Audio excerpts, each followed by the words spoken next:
மக்கள் அனைவருக்கும் வணக்கம். Welcome to my channel. நான் முத்துக்குமரேசன் பேசுகிறேன். ரவீந்திரன் துரைசாமி அவர்கள் பார்த்தீங்கன்னா ஒரு தனியார் யூடியூப் சேனலுக்கு பேட்டி கொடுத்துருந்தாரு. அந்த பேட்டியில் வந்து தளபதி விஜய் அவர்களை எப்படி சொல்லியிருக்காருன்னா, ஏட்டு சுரக்காய் கறிக்கு உதவாகுது, அந்த மாதிரி தான் இந்த ஏட்டு சுரக்காய் போல் தளபதி விஜய் அவர்களும் அப்படித்தான் இருக்காரு அப்படின்ட்டு தெரிவிச்சிருக்காரு. ஆக்சுவலி என்ன நடந்தது, ஏன் அவர் தளபதி விஜய் அவர்களை ஏட்டு சுரக்காய் அப்படின்னு சொன்னாருங்கிறது இந்த ஒரு வீடியோவில் பார்ப்போம். வாங்க வீடியோக்குள்ளே போகலாம். முதல் விஷயம் பார்த்தீங்கன்னா, அந்த ஒரு பேட்டியில் என்ன நெறியாளர் வந்து என்ன கேள்வி கேட்குறாருன்னா, தளபதி விஜய் அவர்களுடைய இந்த 2வது மாநில மாநாடு மதுரையில் நடக்க போகுது. ஸோ இந்த 2வது மாநாடு பார்த்தீங்கன்னா தமிழ்நாடு அரசியலேயே ஒரு மிகப்பெரிய திருப்பு முனையாக அமையும் அப்படிங்கிறாங்களே, இது வந்து உண்மையா? எந்த அளவுக்கு வந்து தளபதி விஜய் அவர்களுக்கு இது சாதகமாக அமையும் அப்படின்னு சொல்லிட்டு ஒரு கேள்வியை முன்வைக்கிறாரு. அதுக்கு ரவீந்திரன் துரைசாமி என்ன சொல்கிறாருன்னா, ஒரு திருப்பும் இல்லை, ஒரு முனையும் இல்லை. எப்படி முதல் மாநில மாநாடு முடிஞ்சதுக்கப்புறம் தளபதி விஜய் அவர்கள் எந்த மாதிரி இருந்தாரோ அப்படியே தான் இந்த 2வது மாநில மாநாடும் இருக்க போகுது.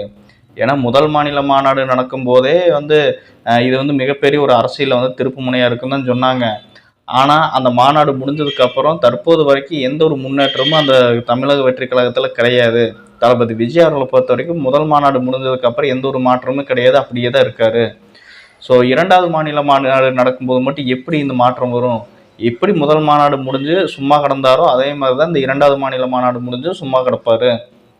எந்த ஒரு மாற்றமும் ஏற்படாது. அவங்க வேலையை தான் பார்த்துட்டு இருப்பாங்க. அதிகபட்சம் இவர் என்ன செய்ய போறாரு, கூட்டணிக்கு தான் எல்லாத்தையும் அழைக்க போறாரு. அப்படியே கூட்டணிக்கு வரதா இருந்தாலும் யார் வரப்போறா? யாரும் வரப்போறது கிடையாது. ஏன்னா சீமான் அவர்கள் இவர் கட்சி ஆரம்பிச்சு கொள்கையை அறிவிச்ச போதே சீமான் அவர்கள் நான் உங்களோட கூட்டணி சேர மாட்டேன் அப்படின்னு சொல்லிட்டு அவர் வந்து சொல்லிட்டாரு. அது மட்டும் இல்லை, அப்படியே சப்போஸ் நீ கூட்டணி சேர்றதா இருந்தாலும் நான் தான் முதல்வர், நீ வந்து எனக்கு கீழே தான் இருக்கணுங்கிறதையும் சொல்லிட்டாரு.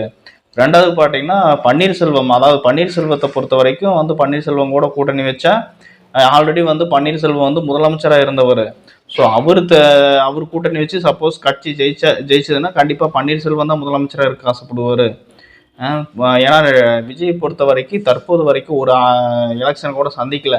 அப்படி இருக்கும்போது அவர் வந்து முதலமைச்சராக விடமாட்டார். அடுத்து பார்த்தீங்கன்னா திருமாவளவன், அவரை பொறுத்த வரைக்கும் அவர் வந்து எனக்கு எதுவுமே வேண்டாம், நான் டிஎம்கே கூட கூட்டணி போயிட்டு நான் பாட்டுக்கு என் வேலையை பார்க்குறேன்ட்டு அவர் போயிட்டாரு. சிஎம் பதவியே வேண்டாம் அப்படின்ட்டு அவர் பாட்டுக்கு போயிட்டாரு. அவர் வந்து டிஎம்கே கூட கூட்டணி போட்டு அவருடைய வேலைகளை அவர் பார்த்துட்டு இருக்காரு. டிவிகே கூட சேர்ந்தா நம்மளோட பொழப்பு வந்து கெட்டு போயிடும் அப்படின்ட்டு அவர் வந்து ஆல்ரெடி வந்து முடிவு பண்ணிட்டாரு. இப்படி இருக்கும் பொழுது பெரிய பெரிய கட்சிகள்லாம் வந்து விலகி போகும் பொழுது எப்படி வந்து டிவிகே கூட கூட்டணி போடுவாங்க? எல்லா கட்சிகள்லேயும் வந்து ஒரு முக்கியமான பிரமுகர் இருக்காங்க, அவங்க தான் வந்து சிஎம் ஆகணும்னு ஆசைப்படுவாங்க. அப்படி இருக்கும்போது விஜய் கூட வந்து கூட்டணி போட்டு விஜய் சிஎம் ஆக்கிறதுக்கு அவங்க வந்து எப்படி வந்து மனசு ஒத்துக்கும்? அது மட்டும் இல்லாமல் விஜய் பார்த்தீங்கன்னா இது வரைக்கும் எந்த ஒரு அரசியல் ரீதியான ஒரு எலெக்ஷனும் வந்து அவர் வந்து கான்டக்ட் பண்ணல. இது வரைக்கும் எந்த ஒரு எலெக்ஷனுமே அவர் வந்து சந்திக்கல. அப்படி இருக்கும் பொழுது ஒரு கறிக்கு உதவாத ஏட்டு சுரக்காயத்தான் வந்து இவர் இருக்காரு. இவர்கிட்ட வந்து எவ்வளோ பலம் இருக்குது, என்ன ஏது அப்படிங்கிறது இவருக்கே தெரியாது. ஒரு எலெக்ஷனை பார்த்தா தான் எவ்வளோ பலம் இருக்குது அப்படிங்கிறது விஜய்க்கே தெரியும். அப்படி இருக்கும் பொழுது தன்னுடைய பலம் என்ன அப்படிங்கிறது தனக்கே தெரியாத ஒருத்தர் கூட எப்படி வந்து மற்றவங்க கூட்டணி வச்சுக்க ஆசைப்படுவாங்க? முதல் மாநாடு முடிஞ்சதுக்கப்புறம் எப்படி எதுவுமே இல்லாத ஒரு வெத்து பேப்பரா ஒரு ஏட்டு சுரக்காய, கறிக்கே உதவாத ஒரு ஏட்டு சுரக்காய தளபதி விஜய் அவர்கள் இருந்தாரோ அதே மாதிரி தான் இந்த 2வது மாநில மாநாடு முடிஞ்சதுக்கப்புறம் அப்படியே தான் இருப்பார். இதில் எந்த மாற்றமும் கிடையாது அப்படின்ட்டு ரவீந்திர துரைசாமி அவர்கள் ஒரு தனியார் யூடியூப் சேனலில் பேட்டி கொடுத்துருக்காரு. இந்த மாதிரி தளபதி விஜய் அவர்களை பற்றி நம்மளுடைய கருத்து என்னன்னா, நம்மளுடைய கருத்தும் அதே மாதிரி தான். ஆக்சுவலி தளபதி விஜய் அவர்கள் என்னை பொறுத்த வரைக்கும் அவர் வந்து யாரையும் கூட்டணிக்கு அழைக்கவே வேண்டாம். அழைக்காமல் அவரே வந்து தனித்து யாரையும் நம்பாமல் தனித்து போட்டியிடணும். அது மட்டும் இல்லாமல் இந்த போட்டியாளர்களை தேர்ந்தெடுக்கும் பொழுதும் பார்த்தீங்கன்னா இந்த அர்ஜுன் யாதவ், அதுக்கப்புறம் வந்து புஷ்யானந்தா அவர்களை, அதுக்கப்புறம் வந்து இந்த தேர்தலில் வந்து இதெல்லாம் பண்ணுங்க அதெல்லாம் பண்ணுங்கன்னு சொல்லிட்டு தளபதி விஜய் அவர்களுக்கு சிலர் வந்து ஐடியா கொடுத்துட்ருக்காங்க.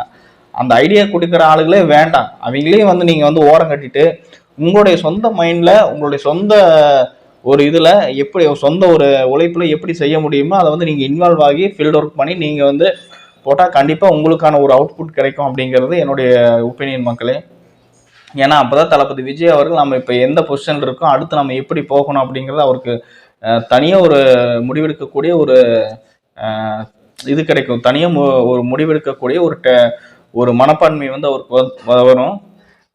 சரி மக்களே, ரவீந்திரன் துரைசாமி அவர்கள் தளபதி விஜய் அவர்களை பற்றி இந்த மாதிரியான ஒரு விமர்சனத்தை முன் வச்சிருக்காரு. இதை பற்றின உங்களுடைய ஒப்பீனியன் கமெண்ட் செக்ஷனில் சொல்லுங்கள். மறக்காமல் இந்த வீடியோக்கு லைக் பண்ணிட்டு என்னோட சேனல் சப்ஸ்கிரைப் பண்ணுங்கள். நான் மீண்டும் அடுத்த ஒரு டாபிக் உங்களுக்கு சந்திக்கிறேன். நன்றி, வணக்கம்.